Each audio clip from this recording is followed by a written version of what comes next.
इस संसार में ऐसा कोई मनुष्य नहीं है जिसके जीवन में दुख और पीड़ा ने कभी दस्तक न दी हो। कोई भीतर से टूट चुका है तो कोई बाहर से मुस्कुराता हुआ भी भीतर गहरे दर्द को छुपाए बैठा है। किसी के घर में रोग ने डेरा डाल लिया है तो किसी के जीवन में अभाव, भय और असफलताओं ने मन को थका दिया है। जब हर रास्ता बंद सा लगने लगता है, जब अपने भी पराये प्रतीत होने लगते हैं, तब मनुष्य की आत्मा केवल एक ही पुकार करती है, अब कोई संभालने वाला हो। दर्शक बंधुओं, यही वह क्षण होता है जब प्रभु अपने किसी रूप में जीवन में प्रवेश करते हैं और जब दुख असहनीय हो जाता है, जब शक्ति चुकने लगती है, तब संकट मोचन हनुमान जी अपने भक्त की ढाल बनकर खड़े हो जाते हैं। मंगलवार का दिन केवल एक तिथि नहीं, बल्कि वह दिव्य अवसर है जब बजरंगबली दुख से कराहते हृदय की हर पुकार सुनते हैं।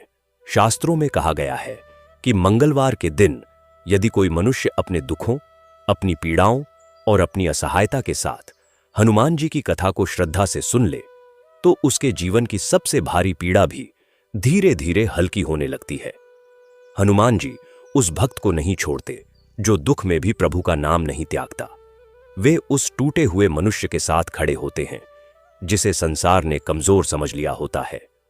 हनुमान जी केवल पराक्रम के देवता नहीं हैं, वे उस विश्वास के प्रतीक हैं जो अंधकार में भी दीपक की तरह जलता रहता है। जिन घरों में हनुमान जी का नाम आंसुओं के साथ लिया जाता है, वहां निराशा अधिक दिन टिक नहीं पाती। रोग शांत होने लगते हैं, भय धीरे धीरे गलने लगता है और मन को यह विश्वास मिलने लगता है कि मैं अकेला नहीं हूं। दर्शक बंधुओं, आज की यह पावन कथा किसी कल्पना की उपज नहीं है। यह उन असंख्य जीवन संघर्षों की सच्चाई है जहां टूटे हुए लोग फिर से खड़े हुए, जहां असाध्य पीड़ाओं से जूझते शरीर को राहत मिली और जहां निराश मन को जीने का नया साहस प्राप्त हुआ। पर यह कृपा तभी उतरती है जब कथा को अधूरे मन से नहीं, बल्कि पूरी श्रद्धा और धैर्य के साथ सुना जाता है। इसलिए इस समय अपने मन को शांत करें, अपनी पीड़ा को छुपाने का प्रयास न करें। अपने आंसू, अपना भय और अपनी थकान सब कुछ हनुमान जी के चरणों में अर्पित कर दें। जो बोझ आप वर्षों से उठाए चल रहे हैं, उन्हें आज यहीं छोड़ दीजिए, क्योंकि जब सच्चा समर्पण होता है तब बजरंगबली स्वयं अपने भक्त के जीवन की जिम्मेदारी उठा लेते हैं। अब हम जिस कथा की ओर बढ़ने जा रहे हैं, उसमें केवल शब्द नहीं है, उसमें पीड़ा से गुजरने की सच्चाई है, टूटकर संभलने की शक्ति है और अंत में हनुमान जी की करुणामयी कृपा है।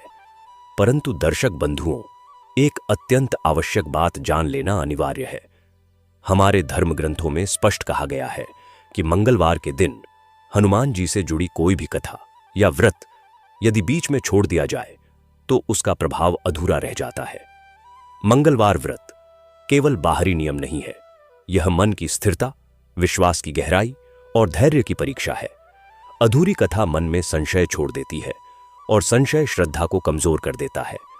गरुड़ पुराण में उल्लेख है कि जो कथा बीच में छोड़ी जाती है वह मनुष्य को सही मार्ग से भटका भी सकती है। और हनुमान जी भाव के देवता हैं, वे अधूरे भाव को स्वीकार नहीं करते।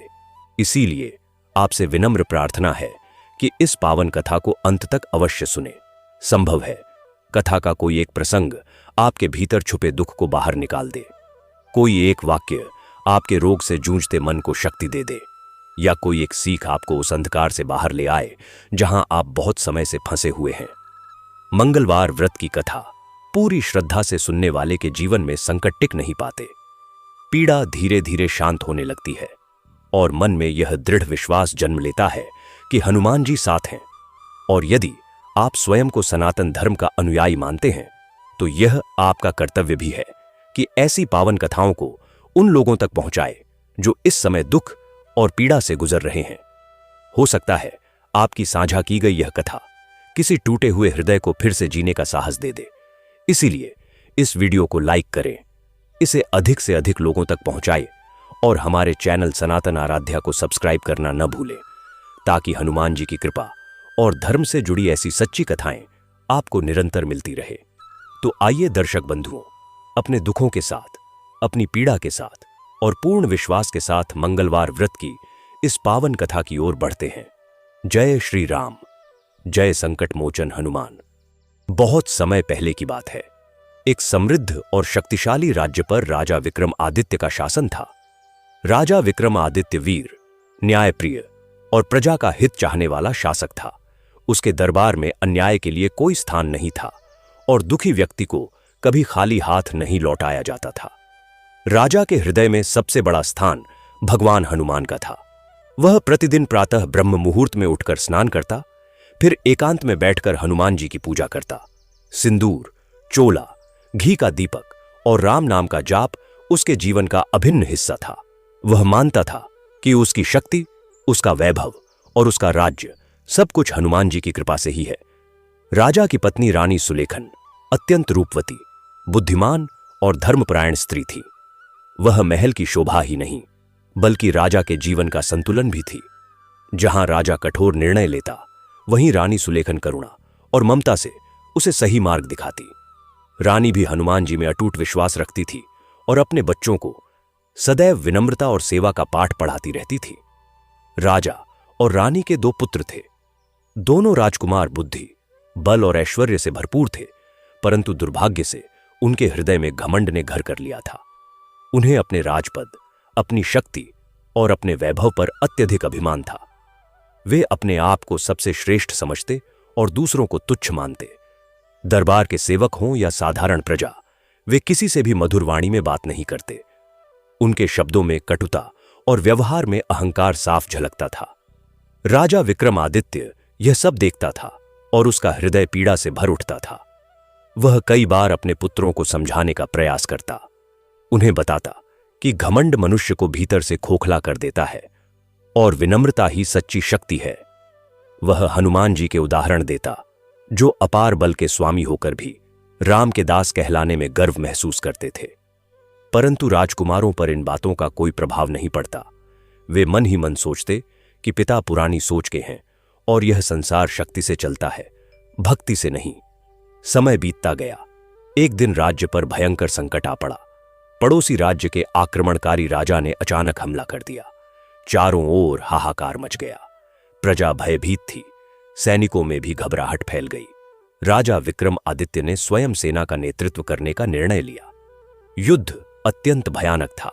शत्रु की सेना संख्या में अधिक थी और छल कपट में निपुण थी। युद्ध के दौरान राजा गंभीर रूप से घायल हो गया।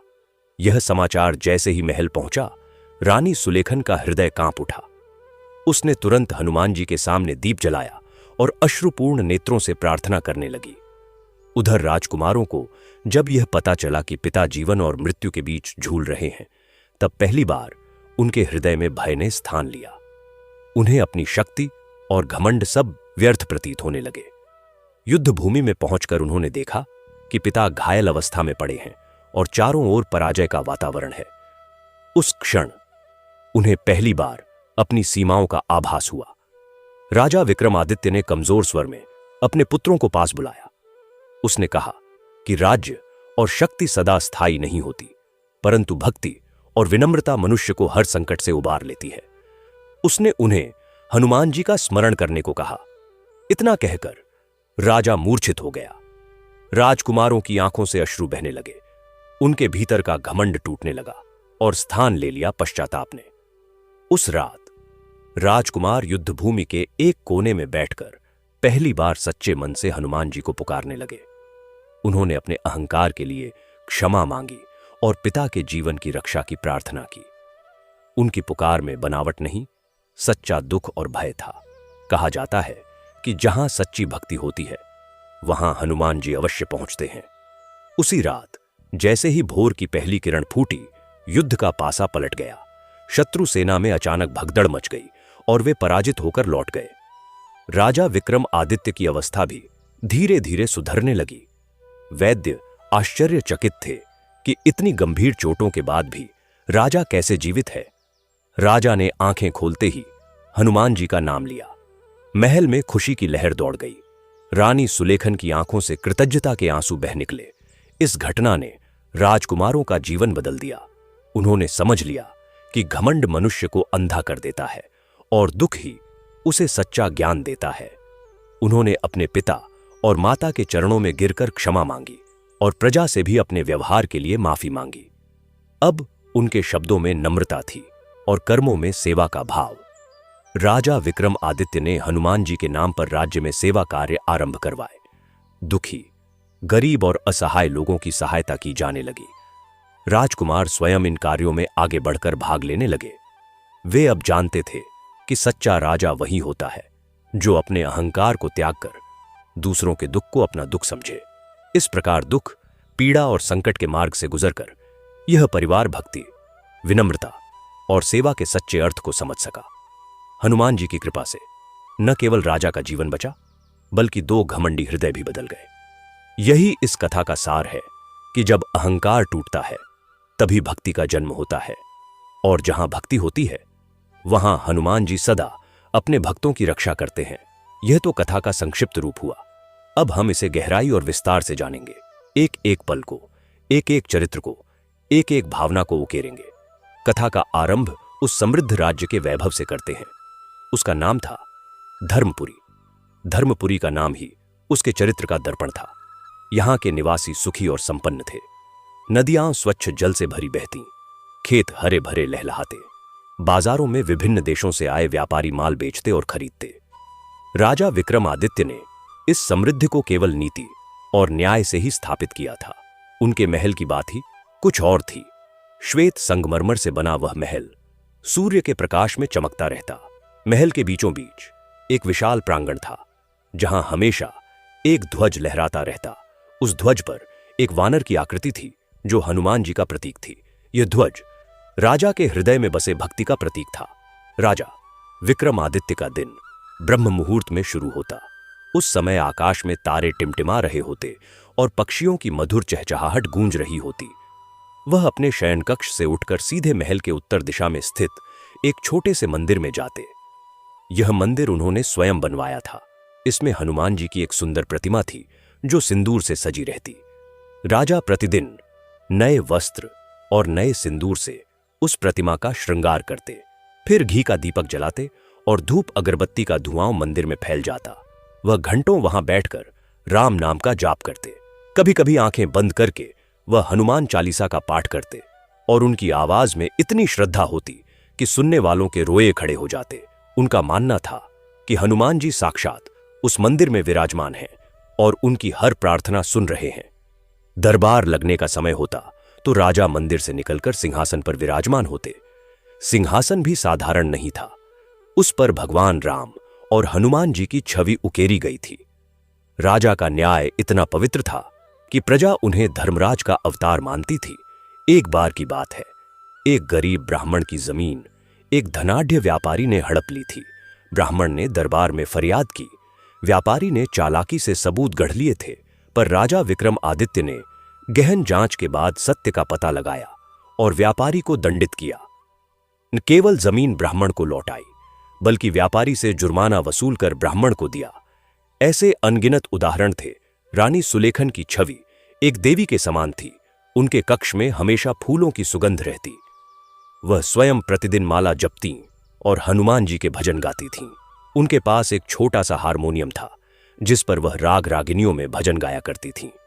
राजकुमारों को बचपन से ही उन्होंने हनुमान जी की कथाएं सुनाई थीं, पर समस्या यह थी कि राजकुमार बड़े होकर अपनी शक्ति के नशे में चूर हो गए। बड़े राजकुमार का नाम था वीरेंद्र और छोटे का नाम था तेजेंद्र। वीरेंद्र अस्त्र शस्त्र चलाने में निपुण था। उसने देश के महान गुरुओं से शिक्षा ली थी। तेजेंद्र बुद्धि में तीक्ष्ण था। राजनीति, अर्थशास्त्र, नीतिशास्त्र सब कुछ उसे कंठस्थ था, पर इन सब योग्यताओं ने उनके भीतर एक विषैला अहंकार भर दिया था। एक बार की बात है, दरबार में एक वृद्ध मंत्री ने राजकुमारों को एक नीति संबंधी सलाह दी। वीरेंद्र ने उनकी बात को ठुकराते हुए कहा, आप पुराने विचारों के हैं, हमें नए युग के अनुसार चलना होगा। वृद्ध मंत्री का हृदय टूट गया। राजा ने यह देखा और उसी रात राजकुमारों को बुलाया। उन्होंने कहा, पुत्र, बुद्धि और बल तभी सार्थक हैं जब उन पर विनम्रता का आवरण हो। हनुमान जी के पास समस्त ब्रह्मांड को हिला देने की शक्ति थी, पर वह राम के चरणों में नतमस्तक रहे। क्या तुम्हारा बल हनुमान जी से अधिक है? पर राजकुमारों के चेहरे पर उदासीनता थी। वे मन ही मन सोचते, पिता तो भक्ति में इतना लीन है कि राज्य के वास्तविक शासन को भूल रहे हैं। रानी सुलेखन ने भी कई बार उन्हें समझाने का प्रयास किया, वह उन्हें बैठाकर कहानियां सुनाती। एक बार उन्होंने कहा, बेटे, एक पेड़ जितना ऊंचा होता है उतना ही वह अपने फलों को नीचे झुकाता है। तुम भी ऊंचे हो, पर फल देने के लिए झुकना भी सीखो। पर राजकुमारों पर कोई असर नहीं हुआ।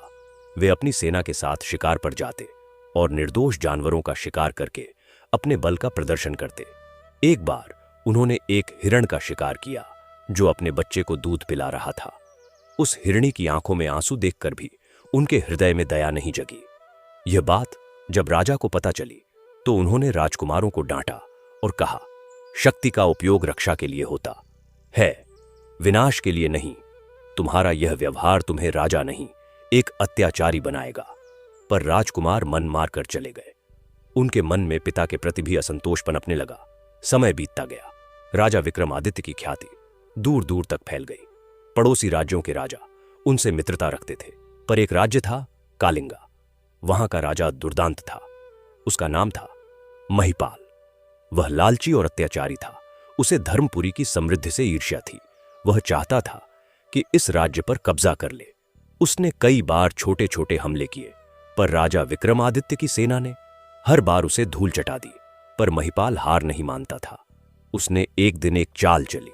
उसने धर्मपुरी के कुछ दरबारियों को धन का लालच देकर अपने पक्ष में कर लिया। उन दरबारियों ने गुप्त जानकारियां महिपाल को दे दी। एक रात जब पूरा राज्य दीपावली के त्योहार में डूबा था, महिपाल ने अपनी विशाल सेना के साथ धर्मपुरी पर हमला कर दिया। सीमा पर तैनात सैनिक भी इस हमले के लिए तैयार नहीं थे। हाहाकार मच गया। लोग अपने घरों से भागने लगे। राजा विक्रमादित्य को जब यह समाचार मिला तो वह तुरंत तैयार हुए। उन्होंने अपने दोनों पुत्रों को भी साथ बुलाया। रानी सुलेखन ने राजा के माथे पर कुमकुम का तिलक लगाया और हनुमान जी से उनकी रक्षा की प्रार्थना की। युद्ध भूमि का दृश्य भयानक था। तलवारों की झंझनाहट, घोड़ों की हिनहिनाहट, हाथियों की चिंगाड़ और सैनिकों के चीखों पुकारों से आकाश तीन गूंज उठा। राजा विक्रमादित्य स्वयं अपने रथ पर सवार होकर सेना का नेतृत्व कर रहे थे, पर महिपाल ने छल किया। उसने अपने कुछ सैनिकों को धर्मपुरी की वेशभूषा पहनाकर राजा की सेना में घुसा दिया। उन विश्वासघातियों ने पीछे से हमला किया। राजा की सेना अचानक दो मोर्चों पर लड़ने को मजबूर हो गई। इसी अफरा तफरी में एक तीर आकर राजा के सीने में लगा। वह घायल होकर रथ से गिर पड़े। यह देखकर उनकी सेना में भगदड़ मच गई। सेनापति ने राजा को सुरक्षित स्थान पर पहुंचाने का प्रयास किया। यह समाचार जब महल पहुंचा तो रानी सुलेखन के पैरों तले जमीन खिसक गई। वह बेहोश हो गई। जब होश आया तो वह सीधे हनुमान जी के मंदिर में गईं। उन्होंने दीपक जलाया और हाथ जोड़कर प्रार्थना करने लगी, हे पवन पुत्र, हे संकट मोचन, मेरे स्वामी की रक्षा करो। उन्हें किसी भी हालत में मत ले जाओ। यदि प्राण लेने ही हैं तो मेरे प्राण ले लो, पर उन्हें बचा लो। उनकी आंखों से आंसुओं की धारा बह निकली। दरबार में सन्नाटा पसरा था। राजकुमार वीरेंद्र और तेजेंद्र जब यह सब सुनकर युद्ध भूमि में पहुंचे तो उनकी आंखों के सामने अंधेरा छा गया। पिता को घायल अवस्था में देखकर उनका सारा अहंकार धराशायी हो गया। वे दौड़कर पिता के पास गए। राजा विक्रमादित्य की आंखें बंद थीं। उनका शरीर खून से लथपथ था। वैद्य उपचार कर रहे थे, पर आशा की कोई किरण नहीं दिख रही थी। राजा ने आंखें खोलीं। उन्होंने अपने पुत्रों को पास देखा। कमजोर स्वर में उन्होंने कहा, पुत्रों, मैंने तुम्हें हमेशा विनम्रता का पाठ पढ़ाया। आज संकट के इस समय में समझ आएगा कि मेरी बात सत्य थी। शक्ति और राजपाट नश्वर है, सच्ची शक्ति तो भगवान की भक्ति में है। हनुमान जी को पुकारो, वही अब तुम्हारी रक्षा कर सकते हैं। इतना कहकर राजा फिर मूर्छित हो गए। राजकुमारों की आंखों से आंसू बहने लगे। उन्होंने अपने जीवन की सारी गलतियां याद की। उन्हें याद आया कि कैसे उन्होंने एक वृद्ध सेवक को धक्का दे दिया था, कैसे उन्होंने एक गरीब किसान की फसल को रौंद दिया था, कैसे उन्होंने अपनी शक्ति के घमंड में दूसरों का दिल दुखाया था। उस पल उन्हें एहसास हुआ कि उनकी सारी शक्ति व्यर्थ है। वे पिता को नहीं बचा पा रहे, राज्य को नहीं बचा पा रहे। वह रात बड़ी भयानक थी। शत्रु सेना ने चारों ओर से घेरा कर लिया था। धर्मपुरी की सेना थक चुकी थी। राजकुमारों ने एक निश्चय किया। वे युद्ध भूमि के एक कोने में एक पीपल के पेड़ के नीचे बैठ गए। उन्होंने आंखें बंद की और हनुमान जी को याद किया। वीरेंद्र बोला, हे हनुमान जी, मैंने अपने अहंकार में आपको कभी याद नहीं किया। आज मेरी सारी शक्ति चुक गई है। मैं आपकी शरण में आता हूं। कृपया मेरे पिता की रक्षा करो। यदि प्राण बचेंगे तो जीवन भर आपकी सेवा करूंगा। तेजेंद्र ने भी हाथ जोड़कर कहा, हे भक्तवत्सल, मैंने अपनी बुद्धि के घमंड में आपको भूला दिया। आज मेरी बुद्धि काम नहीं कर रही। आप ही मार्गदर्शक बनो, पिता को बचा लो। दोनों भाई रो रो कर प्रार्थना करने लगे। उनकी आवाज में इतनी पीड़ा थी कि आकाश भी मानो द्रवित हो उठा। उसी रात एक अद्भुत घटना घटी। पीपल के पेड़ से एक तेज प्रकाश निकलने लगा। एक विशालकाय वानर की छवि प्रकट हुई। उनकी पूंछ आकाश तक फैली हुई थी। उनके हाथ में गदा थी। वह कोई और नहीं, स्वयं हनुमान जी थे। राजकुमारों ने आंखें खोलीं तो उनके समक्ष उस तेजोमय स्वरूप को देखकर वह धरती पर गिर पड़े। हनुमान जी ने कहा, तुम्हारी प्रार्थना सुन ली गई है। तुम्हारे पिता सुरक्षित रहेंगे। तुम्हारे राज्य की रक्षा होगी। पर याद रखो, आज के बाद कभी अहंकार मत करना। शक्ति और बुद्धि ईश्वर की देन है, अपनी नहीं। इतना कहकर वह तेजोमय स्वरूप अदृश्य हो गया। राजकुमारों के हृदय में एक अपूर्व शांति और विश्वास भर गया। जैसे ही भोर हुई, युद्ध भूमि में एक चमत्कार हुआ। शत्रु की सेना के हाथियों ने अचानक अपने ही सैनिकों को रौंदना शुरू कर दिया। घोड़े बिदकने लगे। सैनिकों को आकाश से पत्थर बरसते हुए दिखाई दिए। ये देखकर महिपाल की सेना में भगदड़ मच गई। वे समझे कि देवताओं ने धर्मपुरी की रक्षा के लिए हस्तक्षेप किया है। वे डर कर भागने लगे। धर्मपुरी की सेना ने इस अवसर का लाभ उठाया और शत्रु को खदेड़ दिया। महिपाल बंदी बना लिया गया। इधर राजा विक्रम आदित्य की अवस्था सुधरने लगी। वैद्य आश्चर्य में थे। राजा के शरीर से तीर निकाला गया था और घाव गहरा था, पर अचानक रक्तस्राव रुक गया और राजा की नब्ज सामान्य होने लगी। राजा ने आंखें खोली तो सबसे पहले हनुमान जी का नाम लिया। महल में जब यह समाचार पहुंचा तो सारा राज्य उल्लास से भर गया। रानी सुलेखन ने हनुमान मंदिर में अन्नदान का संकल्प लिया। राजकुमार जब पिता के पास पहुंचे तो उनके चेहरे पर वह अहंकार नहीं था, उनकी आंखों में नम्रता थी। उन्होंने पिता के चरण छुए और क्षमा मांगी। राजा ने आंसू भरी आंखों से उन्हें गले लगा लिया। उसके बाद का दृश्य मनोहर था। राजकुमारों ने स्वयं दरबार में आकर सभी से क्षमा मांगी। उन्होंने उस वृद्ध मंत्री के चरण छुए जिन्हें उन्होंने अपमानित किया था। उन्होंने उस गरीब किसान को बुलवाया और उसकी फसल का मुआवजा दिया। धीरे धीरे उनका स्वभाव पूरी तरह बदल गया। अब वे प्रजा के बीच जाते, उनकी समस्याएं सुनते और उनका निवारण करते। राजा विक्रमादित्य ने हनुमान जी के नाम पर एक बड़ा अन्न क्षेत्र शुरू किया। रोज हजारों गरीबों को भोजन दिया जाता। राजकुमार स्वयं वहां जाकर सेवा करते। एक बार की बात है, राज्य में अकाल पड़ा। बारिश नहीं हुई। लोग परेशान थे। राजकुमार वीरेंद्र ने हनुमान जी की विशेष पूजा का आयोजन किया। तेजेंद्र ने अपनी बुद्धि से जल संरक्षण के उपाय किए और चमत्कारिक रूप से बारिश हो गई। लोगों ने कहा कि यह हनुमान जी की कृपा है। राजकुमारों ने कहा, नहीं, यह हमारे पिता की शिक्षा और हनुमान जी के प्रति हमारी नई भक्ति का परिणाम है। राजा विक्रम आदित्य का राज्य फिर से खुशहाल हो गया, पर इस बार की खुशहाली में एक नया आयाम जुड़ गया था, विनम्रता और सेवा का। राजकुमार अब पूरी तरह बदल चुके थे। वे प्रतिदिन पिता के साथ हनुमान जी की पूजा करते। रानी सुलेखन की खुशी का ठिकाना नहीं था। वह कहती, हनुमान जी ने न केवल मेरे पति की जान बचाई, बल्कि मेरे बेटों के हृदय भी बदल दिए। राजा विक्रम आदित्य का जीवन लंबा और सुखद रहा।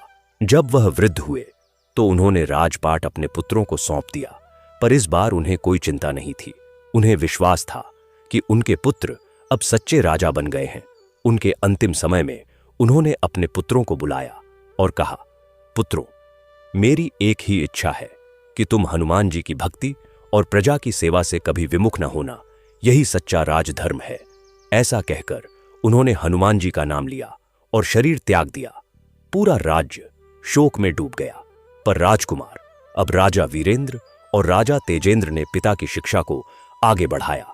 उन्होंने हनुमान जी के नाम पर कई मंदिर बनवाए। उनका राज्य दूर दूर तक धर्म और न्याय के लिए प्रसिद्ध हुआ। और इस तरह यह कथा हमें सिखाती है कि अहंकार मनुष्य का सबसे बड़ा शत्रु है। जब तक अहंकार रहता है, ईश्वर की कृपा नहीं मिलती। जब अहंकार टूटता है, हृदय शुद्ध होता है, तब भक्ति का जन्म होता है और हनुमान जी जैसे भक्तवत्सल तब अवश्य आते हैं और अपने भक्तों के सारे संकट हर लेते हैं। इसलिए हे श्रोताओं, अपने जीवन से अहंकार को दूर करो, विनम्र बनो, सेवा का भाव रखो, हनुमान जी की भक्ति में लीन हो जाओ। वह कलयुग में सबसे शीघ्र प्रसन्न होने वाले देवता हैं, पर इसकी शिक्षा हमेशा के लिए हमारे हृदय में रहनी चाहिए। और अब हम आगे बढ़ते हैं, क्योंकि यह कथा तो केवल एक प्रारंभ थी, एक बीज था जो अब एक विशाल वटवृक्ष बनने जा रहा है। राजा वीरेंद्र और तेजेंद्र ने अपने पिता की शिक्षाओं को आत्मसात कर लिया था, पर अब उनके सामने एक नई चुनौती थी। इस विरासत को अगली पीढ़ी तक कैसे पहुंचाया जाए। उन दोनों के विवाह हुए। राजा वीरेंद्र का विवाह राजकुमारी माधवी से हुआ, जो एक और पराक्रमी राजा की पुत्री थीं, पर उनमें वही विनम्रता और भक्ति थी जो रानी सुलेखन में थी। राजकुमारी माधवी अपने साथ लाई थीं हनुमान चालीसा की एक प्राचीन प्रति, जो उनके कुलदेवता के रूप में पूजी जाती थी। विवाह के बाद जब वह धर्मपुरी आईं, तो उन्होंने महल के उसी हनुमान मंदिर में प्रवेश किया और वहां घंटों बैठकर प्रार्थना की। राजा तेजेंद्र का विवाह राजकुमारी चंद्रकला से हुआ, जो एक विद्वान ब्राह्मण की पुत्री थीं और वेद पुराणों का गहन ज्ञान रखती थीं। दोनों रानियों ने महल में एक नया प्रकाश भर दिया। वे प्रतिदिन सुबह हनुमान जी की आरती करतीं, फिर महल की बालिकाओं और सेविकाओं को हनुमान जी की कथाएं सुनातीं। धीरे धीरे महल का वातावरण और भी पवित्र हो गया। राजा वीरेंद्र और तेजेंद्र ने अपने राज्य के प्रशासन को नए सिरे से संगठित किया। उन्होंने एक नियम बनाया कि प्रत्येक सप्ताह के आखिरी दिन वे स्वयं दरबार नहीं लगाएंगे, बल्कि उस दिन वे हनुमान जी के मंदिर जाकर प्रजा के साथ भजन कीर्तन करेंगे। यह नियम अद्भुत था। पहले तो कुछ पुराने दरबारियों को आपत्ति हुई, पर जब उन्होंने देखा कि इससे प्रजा और राजा के बीच एक अद्भुत आत्मीयता बढ़ रही है, तो वे भी मान गए। हर शनिवार को महल के बाहर विशाल प्रांगण में हनुमान जी की भक्ति का महासंगीत आयोजित होता। हजारों की संख्या में प्रजा आती। राजा वीरेंद्र स्वयं ढोलक बजाते, राजा तेजेंद्र हारमोनियम संभालते, रानी माधवी और रानी चंद्रकला मुख्य गायिका होती। पूरा वातावरण भक्तिमय हो उठता। एक बार की बात है, एक वृद्ध भिखारी जो हमेशा मंदिर के बाहर बैठता था, वह भी इस कीर्तन में शामिल हुआ। उसने एक भजन गाया, जय हनुमान ज्ञान गुण सागर, जय कपीस तिहु लोक उजागर। उसकी आवाज में इतनी शक्ति और भक्ति थी कि सब चकित रह गए। राजा वीरेंद्र ने उसे गले लगा लिया और पूछा, बाबा, आपकी आवाज में इतनी शक्ति कहां से आई? वृद्ध ने आंसू भरी आंखों से कहा, महाराज, मैं एक समय में इसी राज्य का राजगायक था। मेरा नाम सुरेंद्र था, पर मुझे अपनी आवाज पर इतना घमंड था कि मैंने देवताओं को भी नीचा दिखाने की कोशिश की। एक बार मैंने हनुमान जी के समक्ष गायन करते हुए यह चुनौती दी कि यदि मेरा गायन श्रेष्ठ है तो वह प्रकट हो। मेरे घमंड ने मुझे अंधा कर दिया। उस रात मैंने स्वप्न देखा कि हनुमान जी ने मुझसे कहा, तूने अपनी वाणी को अपनी समझा, पर वह तो मेरी देन है। अगले दिन से मेरी आवाज चली गई। मैं राजगायक से भिखारी बन गया। आज जब मैंने सच्चे हृदय से प्रार्थना की तो मेरी आवाज लौट आई। यह सुनकर सबके रोए खड़े हो गए। राजा तेजेंद्र ने कहा, बाबा, आज से आप फिर से राजगायक हैं। पर सुरेंद्र ने कहा, नहीं महाराज, अब मैं केवल हनुमान जी का भक्त हूं। मैं इसी मंदिर में रहकर भजन गाऊंगा। और ऐसा ही हुआ। सुरेंद्र बाबा आजीवन उस मंदिर में रहे और उनके भजनों ने हजारों लोगों के हृदय परिवर्तित किए। समय बीतता गया। राजा वीरेंद्र और रानी माधवी के एक पुत्र हुआ, जिसका नाम रखा गया ध्रुव। राजा तेजेंद्र और रानी चंद्रकला के एक पुत्री हुई, जिसका नाम रखा गया तारा। ध्रुव और तारा बचपन से ही अद्भुत थे। ध्रुव जब पैदा हुआ तो उसके हाथ में एक लाल रंग का तिलक था, मानो हनुमान जी ने स्वयं उसे चिन्हित किया हो। तारा के जन्म के समय महल के हनुमान मंदिर में घंटियां स्वतः बज उठीं। दोनों बच्चों का पालन पोषण एक अनूठे वातावरण में हुआ। उनकी प्रथम पाठशाला थी वह हनुमान मंदिर। रानी सुलेखन, जो अब राजमाता थीं, वह स्वयं उन्हें हनुमान जी की कथाएं सुनातीं। वह बतातीं कि कैसे हनुमान जी ने बचपन में सूर्य को फल समझकर निगल लिया था, कैसे उन्होंने लंका दहन किया था, कैसे उन्होंने अहिरावण का वध किया था। ध्रुव और तारा बड़े हो रहे थे। ध्रुव में उसके पिता वीरेंद्र की वीरता और दादा विक्रमादित्य की न्यायप्रियता थी। तारा में उसकी माता चंद्रकला का ज्ञान और दादी सुलेखन की करुणा थी। पर एक बात और थी, दोनों में बचपन से ही एक गहरी आध्यात्मिकता थी। जब ध्रुव 5 वर्ष का हुआ तो एक दिन उसने राजमाता सुलेखन से पूछा, दादी मां, हनुमान जी कहां रहते हैं? राजमाता ने कहा, प्यारे बेटे, हनुमान जी तो हर जगह हैं, पर विशेष रूप से वह उनके भक्तों के हृदय में निवास करते हैं। ध्रुव ने कहा, पर दादी मां, मैंने सुना है कि वह पहाड़ों पर भी रहते हैं, क्या हम उन्हें देखने जा सकते हैं? यह सुनकर राजमाता सुलेखन के हृदय में एक विचार आया। उन्होंने राजा वीरेंद्र और तेजेंद्र को बुलाया और कहा, बेटे, ध्रुव की इच्छा है कि वह हनुमान जी के धाम के दर्शन करे। हमें एक तीर्थ यात्रा का आयोजन करना चाहिए। राजा वीरेंद्र ने कहा, माताजी, आपका विचार अच्छा है। हम सब हनुमान जी के प्रसिद्ध धामों की यात्रा करेंगे। और इस प्रकार एक विशाल तीर्थ यात्रा का आयोजन हुआ। पूरे राज्य से हजारों भक्त इस यात्रा में शामिल हुए। यात्रा का पहला पड़ाव था हनुमान धारा, चित्रकूट। वहां पहुंचकर जब ध्रुव ने वह झरना देखा जहां हनुमान जी ने अपनी पूंछ की जलन शांत की थी, तो उसने स्वयं को झरने के नीचे खड़ा कर लिया और कहा, हे हनुमान जी, मैं भी आपकी तरह बलवान बनना चाहता हूं। उस समय एक अद्भुत घटना हुई। झरने का पानी अचानक रुक गया और फिर एक लाल रंग के फूल के रूप में बहने लगा। सबने इसे हनुमान जी की कृपा माना। तारा ने वहां एक सुंदर कविता लिखी जो आज भी हनुमान धारा के मंदिर में अंकित है। यात्रा का दूसरा पड़ाव था श्री राम सेतु। वहां समुद्र के किनारे बैठकर राजा तेजेंद्र ने ध्रुव और तारा को राम सेतु निर्माण की कथा सुनाई। कैसे हनुमान जी ने पत्थरों पर राम नाम लिखा और वे पत्थर समुद्र में तैरने लगे। ध्रुव ने एक प्रश्न किया, चाचा जी, अगर राम नाम से पत्थर तैर सकते हैं तो क्या हम भी राम नाम लिखकर समुद्र पार कर सकते हैं? राजा तेजेंद्र ने मुस्कुराकर कहा, ध्रुव, राम नाम एक मंत्र है, एक शक्ति है। यह न केवल पत्थरों को तैरा सकता है बल्कि मनुष्य के हृदय के भारीपन को भी हल्का कर सकता है। तारा ने कहा, पिताजी, तो क्या हम सब राम नाम लिखकर इस समुद्र में डालें? और ऐसा ही हुआ। सभी यात्रियों ने पत्थरों पर राम नाम लिखा और उन्हें समुद्र में अर्पित किया। एक चमत्कार हुआ। सभी पत्थर तैरने लगे और एक रेखा बनाते हुए दूर तक चले गए, मानो वह सेतु का निर्माण कर रहे हों। यात्रा का तीसरा पड़ाव था हनुमानगढ़ी, अयोध्या। वहां पहुंचकर ध्रुव और तारा ने हनुमान जी के उस स्थान के दर्शन किए जहां वह राम लक्ष्मण की रक्षा में खड़े रहते हैं। ध्रुव ने वहां एक संकल्प लिया, मैं भी हनुमान जी की तरह रक्षक बनूंगा।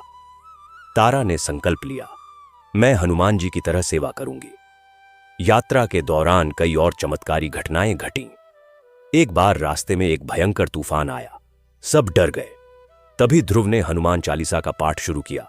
धीरे धीरे सबने उसके साथ जपना शुरू किया। आश्चर्य, तूफान शांत हो गया। एक अन्य अवसर पर यात्रा दल को प्यास लगी और पानी नहीं था। तारा ने एक पत्थर पर हनुमान जी का नाम लिखा और उसे खोदा। वहां से शीतल जल की धारा फूट निकली। ये सभी अनुभव ध्रुव और तारा के लिए अमूल्य थे। वे अब केवल राजकुमार और राजकुमारी नहीं रहे थे, वे हनुमान जी के सच्चे भक्त बन गए थे। यात्रा से लौटने के बाद धर्मपुरी में एक नया उत्साह था। राजा वीरेंद्र और तेजेंद्र ने निर्णय लिया कि वे अब एक विशाल हनुमान मंदिर का निर्माण कराएंगे जो उनकी तीर्थयात्रा के अनुभवों का प्रतीक हो। मंदिर का निर्माण आरंभ हुआ।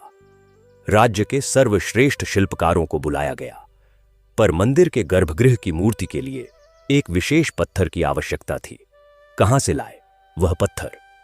राजा वीरेंद्र ने स्वप्न देखा कि हनुमान जी उनसे कह रहे हैं, नर्मदा नदी के तट पर एक लाल रंग का पत्थर है, वही मेरी प्रतिमा के लिए उपयुक्त है। अगले दिन राजा वीरेंद्र स्वयं नर्मदा के तट पर गए। वहां उन्हें एक विशाल लाल रंग का पत्थर मिला जिस पर स्वतः ही हनुमान जी की छवि अंकित थी। उस पत्थर को लाना आसान नहीं था। हजारों लोगों ने मिलकर उसे नर्मदा से धर्मपुरी तक लाया। रास्ते में कई चमत्कार हुए। जहां जहां यह पत्थर रुका वहां वहां रोग दूर हुए। अनावृष्टि वाले क्षेत्रों में वर्षा हुई। जब वह पत्थर धर्मपुरी पहुंचा तो पूरा नगर उल्लास से झूम उठा। मूर्ति स्थापना का दिन निश्चित हुआ। उस दिन का वर्णन अद्भुत है। चारों ओर हनुमान जी के भजन गूंज रहे थे। राजमाता सुलेखन, जो अब अत्यंत वृद्ध हो चुकी थीं, वह स्वयं मूर्ति के सामने बैठकर जप कर रही थीं। मूर्ति स्थापना के समय जब पुजारी ने मूर्ति के नेत्र खोले तो सबने देखा कि मूर्ति के नेत्रों से आंसू बह रहे थे। यह देखकर सभी भक्त रो पड़े। उस दिन से वह मंदिर चमत्कारों का केंद्र बन गया। निरंतर 3 वर्षों तक मंदिर का निर्माण चला। जब मंदिर पूरा हुआ तो उसका प्राकट्य उत्सव मनाया गया। दूर दूर से राजा महाराजा, अर्षि मुनि, भक्तजन आए। मंदिर की ऊंचाई इतनी थी कि 10 कोस दूर से भी उसका शिखर दिखाई देता था।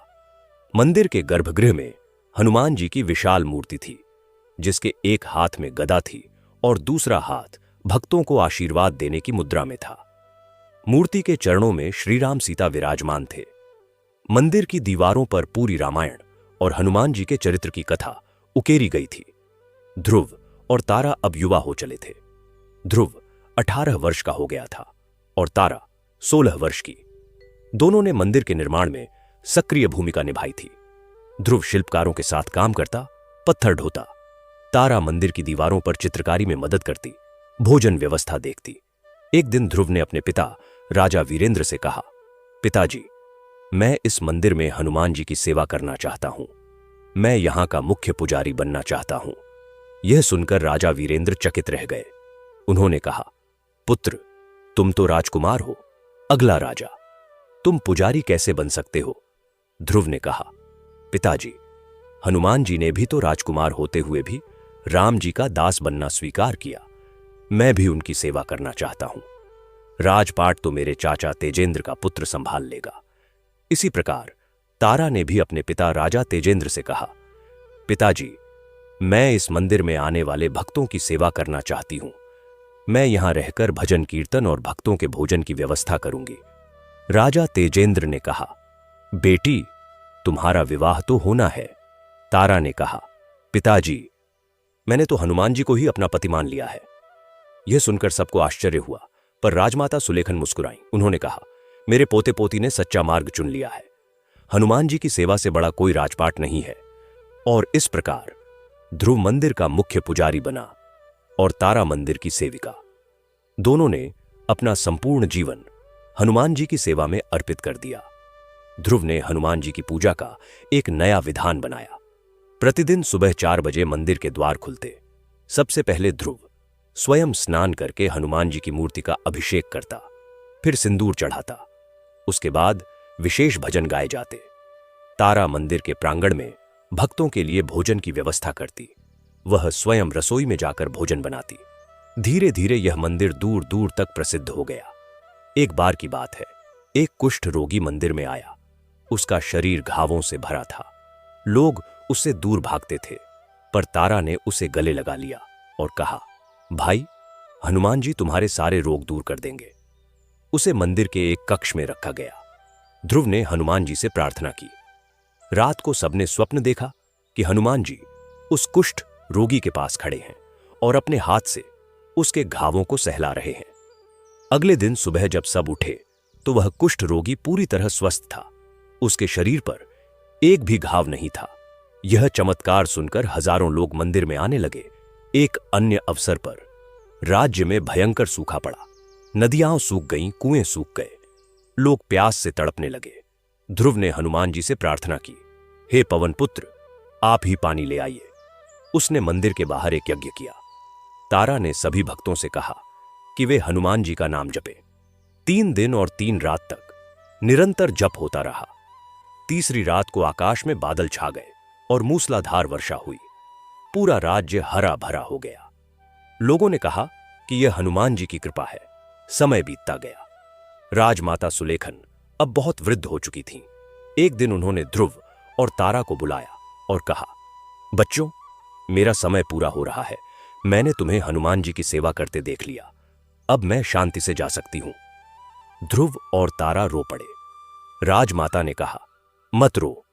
मृत्यु तो एक द्वार है जिससे होकर हम हनुमान जी के पास पहुंचते हैं।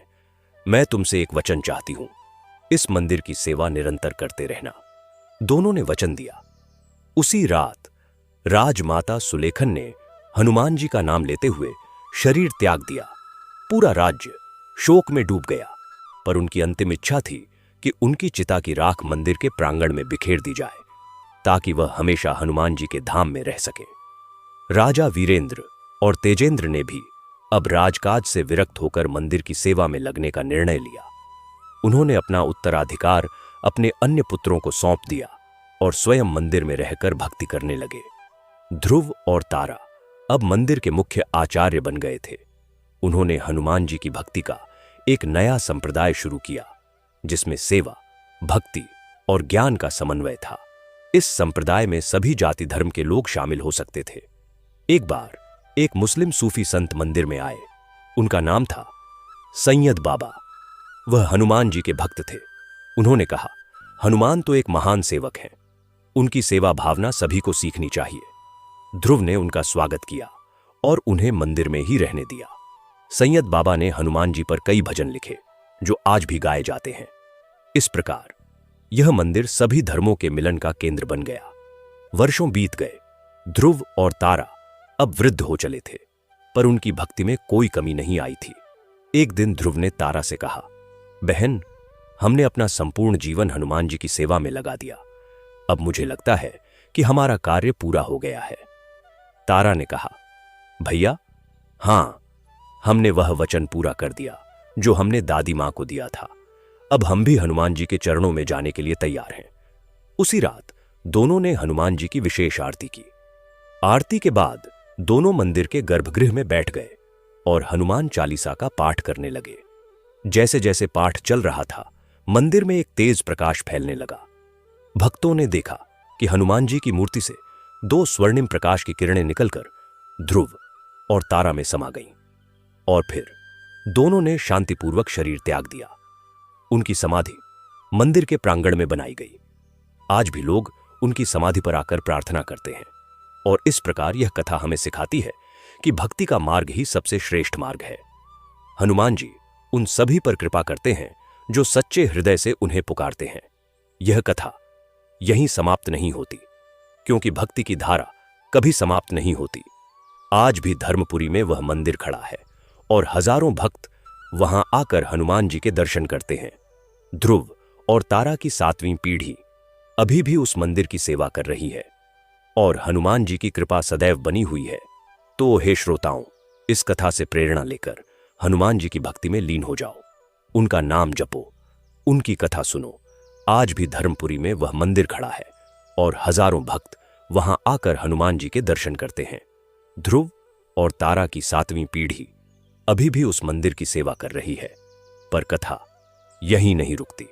उस मंदिर की दीवारों में जो शिलालेख लगे हैं, उनमें से एक शिलालेख पर एक रहस्यमयी मंत्र अंकित है, जिसे आज तक कोई पूरी तरह समझ नहीं पाया। यह मंत्र ध्रुव ने अपने जीवन के अंतिम दिनों में उत्कीर्ण करवाया था। कहा जाता है कि यह मंत्र हनुमान जी ने स्वयं ध्रुव को सुनाया था। मंत्र है, ओम नमो हनुमते रुद्र अवताराय सर्वशक्तिमते रामदूताय स्वाहा। इस मंत्र का उच्चारण करने वालों को अद्भुत शक्तियां प्राप्त होती हैं, पर एक शर्त है, इसे केवल वही उच्चारित कर सकता है जिसने अपना अहंकार पूरी तरह त्याग दिया हो। सैकड़ों वर्षों तक यह मंत्र गुप्त रहा। केवल मंदिर के मुख्य पुजारी ही इसे जानते थे, और वे भी इसे किसी को नहीं बताते थे। समय बदला। धर्मपुरी अब एक आधुनिक नगर बन चुका था। राजशाही समाप्त हो चुकी थी, पर मंदिर की महिमा वैसी ही थी। मंदिर के वर्तमान पुजारी थे स्वामी अनंत शरण। वह ध्रुव के वंशज थे और उनके पास वह पारिवारिक ग्रंथ था जिसमें इस मंत्र की पूरी विधि लिखी हुई थी। स्वामी अनंत शरण एक सिद्ध योगी थे। उन्होंने इस मंत्र की साधना की थी और उनमें अद्भुत शक्तियां थीं, पर वह सदैव गुप्त रहते थे। उनके शिष्य थे विवेक, जो एक युवा सन्यासी था। विवेक को स्वामी जी ने गोद लिया था क्योंकि वह एक अनाथ था। एक दिन की बात है, मंदिर में एक नया भक्त आया। उसका नाम था अर्जुन। वह एक सफल उद्योगपति था, पर उसका जीवन खोखला हो चुका था। धन, दौलत, यश, वैभव सब कुछ था, पर उसके हृदय में एक गहरी खालीपन थी। वह अवसाद से ग्रस्त था। उसने कई मनोचिकित्सकों से इलाज कराया, पर कोई लाभ नहीं हुआ। एक मित्र ने उसे धर्मपुरी के हनुमान मंदिर में आने की सलाह दी। अर्जुन पहली बार मंदिर में आया तो उसने स्वामी अनंत शरण के दर्शन किए। स्वामी जी की आंखों में एक अलौकिक प्रकाश था। अर्जुन ने उनके चरण छुए और अपनी व्यथा कही। स्वामी जी ने कहा, बेटा, तुम्हारी बीमारी तुम्हारे अहंकार की है। तुम्हें लगता है कि तुमने सब कुछ पा लिया है, पर तुमने कुछ भी नहीं पाया है। सच्चा धन तो भक्ति है। अर्जुन ने पूछा, स्वामी जी, मैं भक्ति कैसे प्राप्त करूं? स्वामी जी ने कहा, पहले तुम इस मंदिर में रहो, सेवा करो, हनुमान जी का नाम जपो, फिर देखो। अर्जुन ने ऐसा ही किया। वह मंदिर में रहने लगा। प्रतिदिन सुबह 4 बजे उठता, मंदिर की सफाई करता, फूल चढ़ाता, भजन गाता। शुरू में तो उसका मन भटकता रहता, पर धीरे धीरे उसे शांति मिलने लगी। एक दिन मंदिर में एक विशेष अनुष्ठान था, हनुमान जयंती। उस दिन मंदिर में भक्तों की भीड़ उमड़ पड़ी। स्वामी अनंत शरण ने विशेष पूजा की। रात को कीर्तन हुआ। कीर्तन के दौरान अर्जुन ने एक अद्भुत अनुभव किया। उसे लगा कि हनुमान जी की मूर्ति सजीव हो गई है और उसकी ओर देखकर मुस्कुरा रही है। उसकी आंखों से आंसू बह निकले। उस रात के बाद अर्जुन का जीवन बदल गया। उसने अपने सारे व्यवसाय दान कर दिए और संन्यास ले लिया। अब वह स्वामी अर्जुनानंद के नाम से जाने जाने लगे। स्वामी अनंत शरण ने देखा कि अर्जुन में सच्ची भक्ति जाग गई है। एक दिन उन्होंने अर्जुन को अपने पास बुलाया और कहा, पुत्र, अब तुम इस मंदिर के योग्य हो गए हो। मैं तुम्हें एक गुप्त मंत्र देता हूं। इस मंत्र का साधारण मनुष्य उपयोग नहीं कर सकता, क्योंकि इसके लिए निरहंकारी हृदय चाहिए। तुम में वह गुण आ गया है। और उन्होंने उस मंत्र की दीक्षा अर्जुन को दी। मंत्र साधना के नियम बताए। अर्जुन ने प्रतिदिन मंत्र का जप शुरू किया। प्रारंभ में कुछ नहीं हुआ, पर 1 वर्ष बाद एक चमत्कार हुआ। एक बार मंदिर के पास एक बस दुर्घटनाग्रस्त हो गई। कई लोग घायल हो गए। अर्जुन वहां पहुंचा।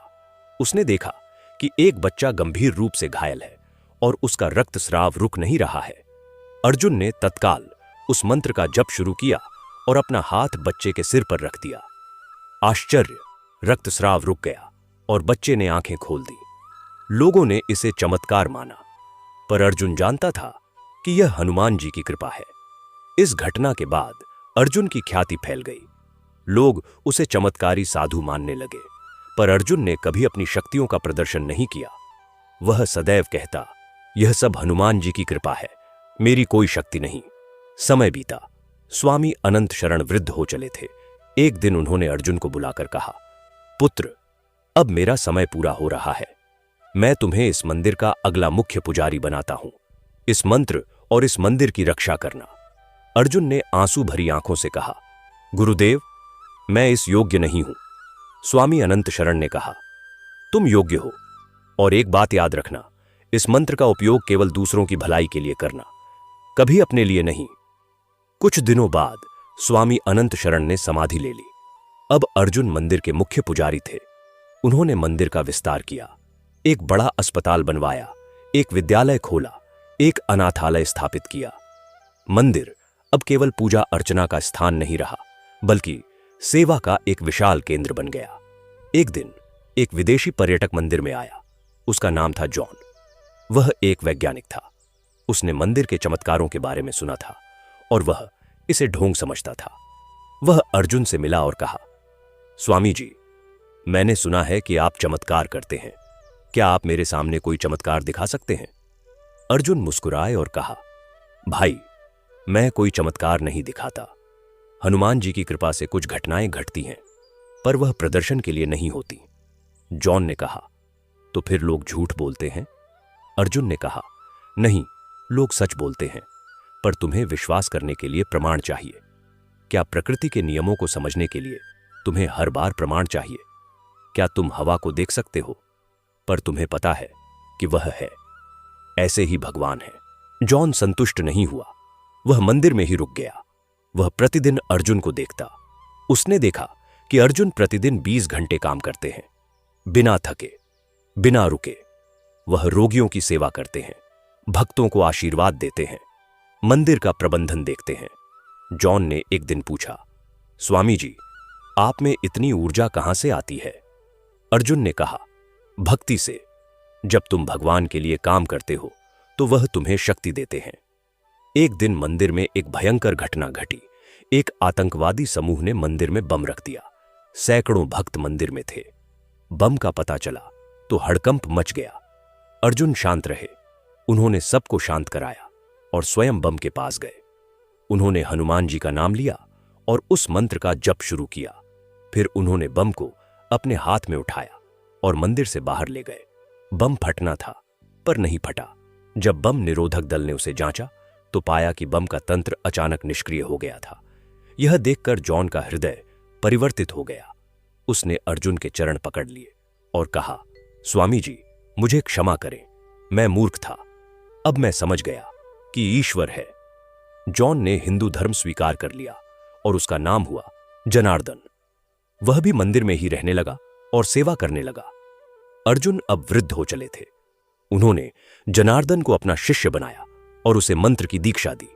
पर इस बार एक नई चुनौती आई, एक नई पीढ़ी आई जो भक्ति और आध्यात्मिकता से दूर थी। युवा वर्ग मंदिरों में कम आने लगा। अर्जुन चिंतित थे। उन्होंने सोचा कि कैसे नई पीढ़ी को हनुमान जी की भक्ति से जोड़ा जाए। उन्होंने एक नया तरीका निकाला। उन्होंने मंदिर में योग और ध्यान की कक्षाएं शुरू की, संगीतमय भजनों का आयोजन किया, सोशल मीडिया के माध्यम से हनुमान जी का संदेश फैलाया। धीरे धीरे युवा भी मंदिर की ओर आकर्षित हुए। एक युवक था, निशांत। वह एक सफल सॉफ्टवेयर इंजीनियर था, पर उसे जीवन में कोई उद्देश्य नहीं दिखता था। वह डिप्रेशन में था। एक दिन उसकी मां ने उसे मंदिर ले आई। अर्जुन ने निशांत से बात की। उन्होंने कहा, बेटा, तुम्हारी समस्या यह है कि तुम अपने लिए जी रहे हो, दूसरों के लिए जियो, सेवा करो। निशांत ने पूछा, मैं कैसे सेवा करूं? मैं तो केवल कंप्यूटर ही जानता हूं। अर्जुन ने कहा, फिर कंप्यूटर के माध्यम से सेवा करो। निशांत ने मंदिर के लिए एक वेबसाइट बनाई। उसमें हनुमान जी की कथाएं, भजन, लाइव दर्शन आदि की सुविधा दी। फिर उसने एक ऐप बनाया जिसके माध्यम से लोग घर बैठे हनुमान जी के दर्शन कर सकते थे। इससे हजारों लोग जुड़े। निशांत को एक नया उद्देश्य मिल गया।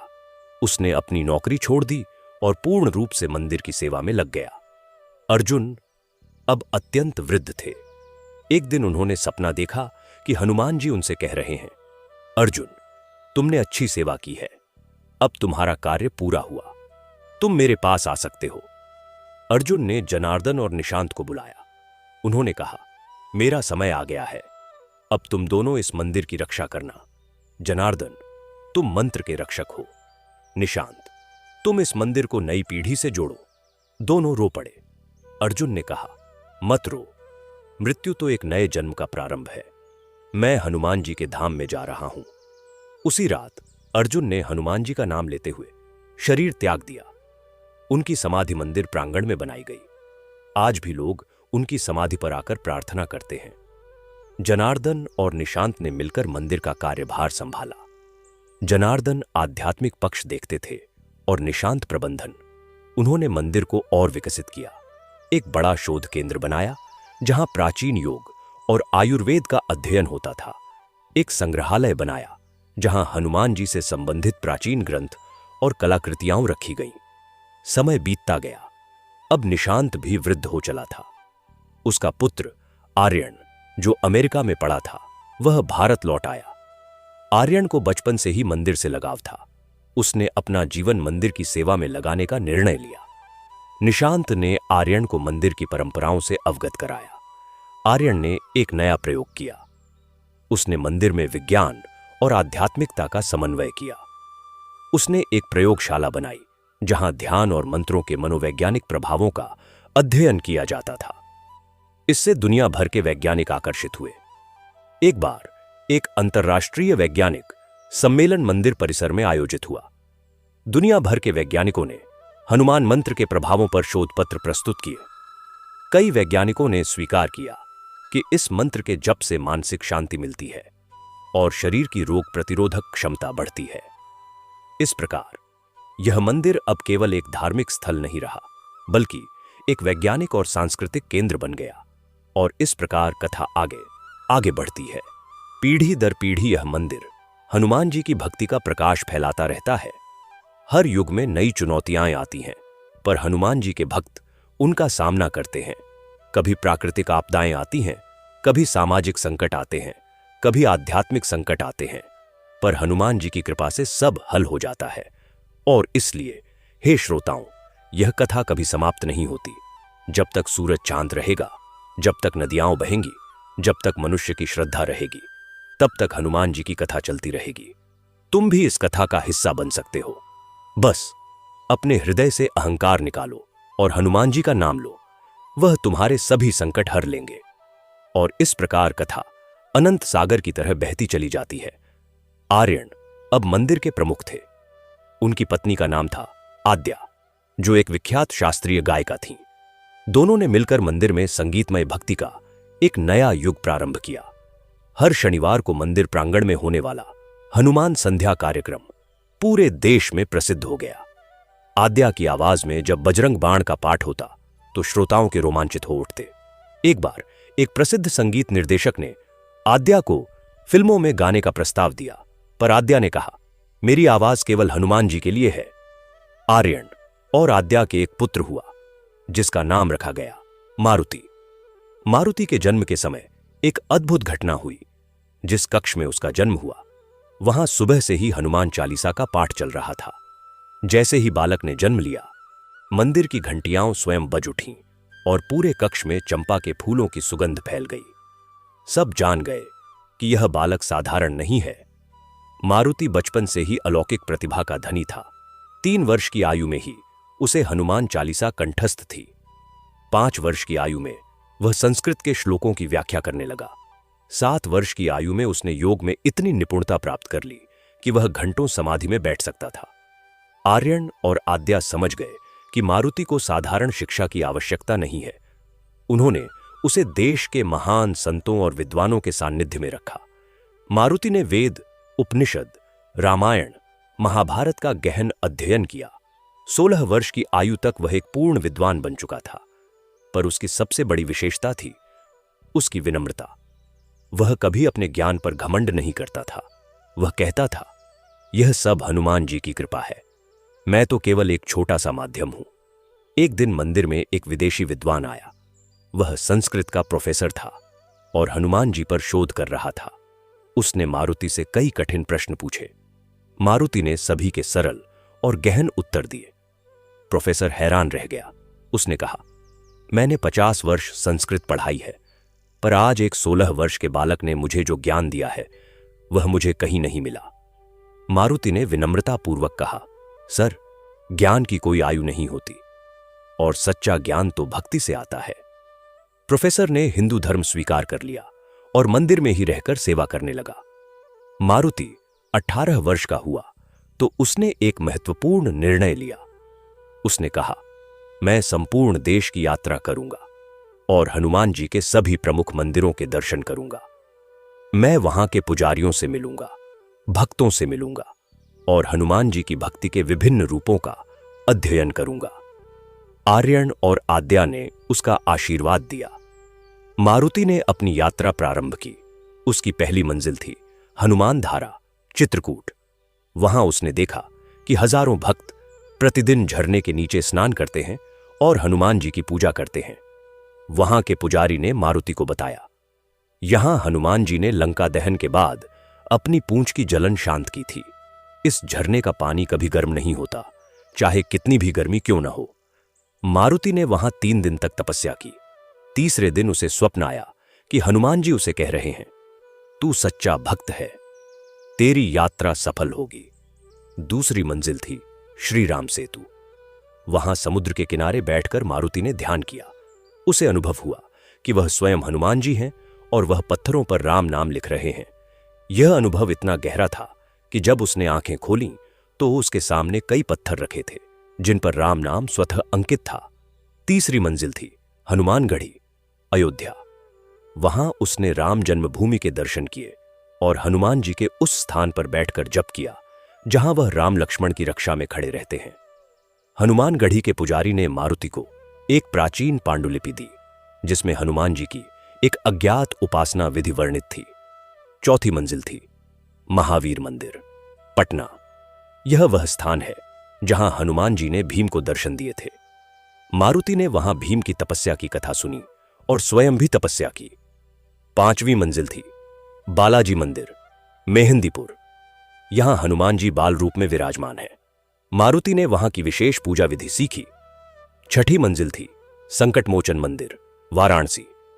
यहां हनुमान जी संकटमोचन के रूप में पूजे जाते हैं। मारुति ने गंगा स्नान किया और मंदिर में हनुमान जी की आराधना की। 7वीं मंजिल थी पंचमुखी हनुमान मंदिर, रामेश्वरम। यहां हनुमान जी पंचमुखी रूप में विराजमान हैं। मारुति ने यहां पंचमुखी हनुमान की उपासना सीखी। 8वीं मंजिल थी जांबवंत हनुमान मंदिर, खिजड़िया। यहां हनुमान जी ने जांबवंत से रत्न प्राप्त किए थे। 9वीं मंजिल थी अंजनेय पहाड़, हम्पी। यह हनुमान जी की माता अंजना का स्थान है। मारुति ने यहां अंजना देवी की पूजा की। 10वीं मंजिल थी हनुमान टीला, कुरुक्षेत्र। यहां हनुमान जी ने अर्जुन के ध्वज पर विराजमान होकर उनकी रक्षा की थी। इन सभी स्थानों की यात्रा करने में मारुति को 3 वर्ष लग गए। हर स्थान पर उसने कुछ न कुछ सीखा। हर स्थान के पुजारियों ने उसे कुछ न कुछ दिया, कोई मंत्र, कोई विधि, कोई पांडुलिपि। जब मारुति वापस धर्मपुरी लौटा तो वह एक पूर्ण योगी बन चुका था। उसके पास हनुमान जी की भक्ति का अद्भुत ज्ञान था। उसने अपने पिता आर्यन से कहा, पिताजी, मैंने जो सीखा है उसे मैं सबके साथ साझा करना चाहता हूं। मैं एक ग्रंथ लिखना चाहता हूं, हनुमान भक्ति सागर। आर्यन ने आशीर्वाद दिया। मारुति ने अगले 5 वर्ष तक निरंतर लेखन कार्य किया। उसने हनुमान भक्ति सागर नामक एक विशाल ग्रंथ की रचना की, जिसमें हनुमान जी की समस्त उपासना, विधियां, मंत्र, स्तोत्र, कथाएं और दर्शन सम्मिलित थे। यह ग्रंथ इतना विशाल था कि उसमें 1 लाख श्लोक थे। जब यह ग्रंथ पूरा हुआ तो मारुति ने एक महान यज्ञ का आयोजन किया। देश भर से विद्वान और संत आए। मारुति ने ग्रंथ का विमोचन किया। सभी विद्वानों ने इसे अद्भुत बताया। एक वृद्ध संत ने कहा, मारुति, तुमने वह कार्य किया है जो सैकड़ों वर्षों से अपूर्ण था। अब हनुमान जी की भक्ति का संपूर्ण ज्ञान सबके लिए उपलब्ध होगा। इस ग्रंथ के प्रकाशन के बाद मारुति की ख्याति दूर दूर तक फैल गई। लोग उसे हनुमान भक्ति सागराचार्य कहने लगे। पर मारुति विनम्र ही रहा। वह कहता, मैंने कुछ नहीं किया, यह सब हनुमान जी की इच्छा थी। मैं केवल एक कलम था, लिखने वाले तो हनुमान जी थे। एक दिन मारुति ने एक स्वप्न देखा। हनुमान जी ने उसे कहा, मारुति, अब तुम्हारा एक और कार्य शेष है। तुम्हें हनुमान भक्ति की इस ज्योति को विदेशों में ले जाना है। वहां भी लोग तुम्हारी प्रतीक्षा कर रहे हैं। मारुति ने इस स्वप्न को दिव्य आदेश माना। उसने विदेश यात्रा का नियोजन किया। उसकी पहली विदेश यात्रा थी अमेरिका। वहां उसने न्यूयॉर्क में एक विशाल हनुमान चालीसा पाठ का आयोजन किया। हजारों भारतीय और अमेरिकन नागरिक आए। मारुति ने हनुमान जी की भक्ति का संदेश दिया। उसने कहा, भक्ति किसी देश या संस्कृति की मोहताज नहीं है। हनुमान जी सबके हैं और सब हनुमान जी के हैं। अमेरिका में कई लोगों ने हिंदू धर्म स्वीकार किया। एक अमेरिकन युवक ने कहा, मैंने कभी इतनी शांति अनुभव नहीं की। हनुमान जी ने मेरा जीवन बदल दिया। दूसरी यात्रा थी इंग्लैंड की। वहां लंदन में मारुति ने हनुमान जी पर व्याख्यान दिए। ब्रिटिश संग्रहालय ने उसे हनुमान जी से संबंधित प्राचीन पांडुलिपियां दिखाईं। मारुति ने उनका अध्ययन किया और कई नई जानकारियां प्राप्त की। तीसरी यात्रा थी मॉरिशस की। वहां तो हनुमान जी की भक्ति बहुत प्रचलित है। मारुति ने वहां के मंदिरों में पूजा की और भक्तों से मिला। चौथी यात्रा थी फिजी की। वहां भी भारतीय मूल के लोग हनुमान जी की भक्ति करते हैं। मारुति ने उन्हें हनुमान भक्ति सागर की प्रति भेंट की। 5वीं यात्रा थी इंडोनेशिया की। वहां रामायण की बहुत प्रसिद्धि है। मारुति ने वहां के हनुमान मंदिरों के दर्शन किए। इस प्रकार मारुति ने 50 से अधिक देशों की यात्रा की और हर जगह हनुमान जी की भक्ति का प्रचार किया। उसने देखा कि विदेशों में भी हनुमान जी के प्रति गहरी श्रद्धा है। यात्राओं से लौटकर मारुति ने धर्मपुरी में एक विश्वव्यापी हनुमान भक्ति सम्मेलन का आयोजन किया। दुनिया भर से हनुमान भक्त आए। विभिन्न देशों के भक्तों ने अपनी अपनी भाषाओं में हनुमान जी के भजन प्रस्तुत किए। यह दृश्य अद्भुत था। एक जापानी भक्त ने जापानी भाषा में हनुमान चालीसा गाए। एक रूसी भक्त ने रूसी भाषा में हनुमान स्तोत्र का पाठ किया। एक फ्रेंच भक्त ने फ्रेंच भाषा में हनुमान जी की कथा सुनाई। मारुति ने देखा कि हनुमान जी की भक्ति सभी भाषाओं, सभी संस्कृतियों, सभी देशों को एक सूत्र में बांध सकती है। सम्मेलन के अंत में मारुति ने कहा, देखो, भक्ति की कोई सीमा नहीं है। हनुमान जी सबको एक कर सकते हैं। आओ, हम सब मिलकर हनुमान जी की भक्ति को पूरी दुनिया में फैलाएं। इस सम्मेलन के बाद मारुति ने एक नई परियोजना शुरू की, विश्व हनुमान भक्ति नेटवर्क। इस नेटवर्क के माध्यम से दुनिया भर के हनुमान भक्त आपस में जुड़ सकते थे। एक वेबसाइट बनाई गई जहां हनुमान जी के बारे में सभी जानकारियां उपलब्ध थीं। एक मोबाइल ऐप बनाया गया जिसके माध्यम से लोग हनुमान चालीसा का पाठ कर सकते थे। सोशल मीडिया पर हनुमान भक्ति के समूह बने। इस प्रकार हनुमान जी की भक्ति डिजिटल युग में भी फैलती गई। मारुति अब वृद्ध हो चले थे। उन्होंने अपना उत्तराधिकार अपने शिष्य को दिया। उनका शिष्य था आनंद, जो एक युवा और उत्साही भक्त था। मारुति ने आनंद को सब कुछ सौंप दिया और स्वयं समाधि में लीन हो गए। पर कथा यही नहीं रुकती। आनंद ने मारुति के कार्य को आगे बढ़ाया। उसने हनुमान भक्ति को और भी आधुनिक तरीकों से फैलाया। उसने हनुमान जी पर एनिमेटेड फिल्में बनाई, कॉमिक बुक्स प्रकाशित की, वीडियो गेम्स डिजाइन किए। इन सब में हनुमान जी की कथाएं और संदेश थे। आज की युवा पीढ़ी इन माध्यमों के द्वारा हनुमान जी के प्रति आकर्षित हुई। एक दिन आनंद ने एक वर्चुअल रियलिटी अनुभव बनाया जिसमें लोग स्वयं को हनुमान जी के साथ महसूस कर सकते थे। इस अनुभव ने लाखों लोगों के हृदय परिवर्तित किए और इस प्रकार कथा चलती रही। पीढ़ी दर पीढ़ी हनुमान जी की भक्ति नए नए रूप लेती रही। कभी यह पारंपरिक मंदिरों में प्रकट होती, कभी आधुनिक टेक्नोलॉजी में, पर भाव वही रहता, श्रद्धा, भक्ति, सेवा। हनुमान जी की कृपा सदैव बनी रहती। वह हर युग में, हर परिस्थिति में अपने भक्तों की रक्षा करते। और यही इस कथा का सार है। भक्ति अनंत है, हनुमान जी अनंत है और उनकी कथा भी अनंत है। जब तक इस ब्रह्मांड में प्राणी है, जब तक हृदय में भक्ति है, तब तक हनुमान जी की कथा चलती रहेगी। हे श्रोताओं, आप भी इस कथा का हिस्सा बन सकते हैं। बस हनुमान जी का नाम लीजिए, उनकी भक्ति कीजिए और देखिए कैसे आपका जीवन परिवर्तित हो जाता है। आनंद ने वर्चुअल रियलिटी के माध्यम से हनुमान जी की भक्ति को एक नया आयाम दिया था। उसने एक ऐसा VR हेडसेट डिजाइन किया था जिसमें भक्त स्वयं को अयोध्या के दरबार में खड़ा पाता, हनुमान जी को राम लक्ष्मण के पीछे खड़े देखता, लंका दहन का दृश्य अपनी आंखों से देखता और समुद्र लांघते हुए हनुमान जी की शक्ति को अनुभव करता।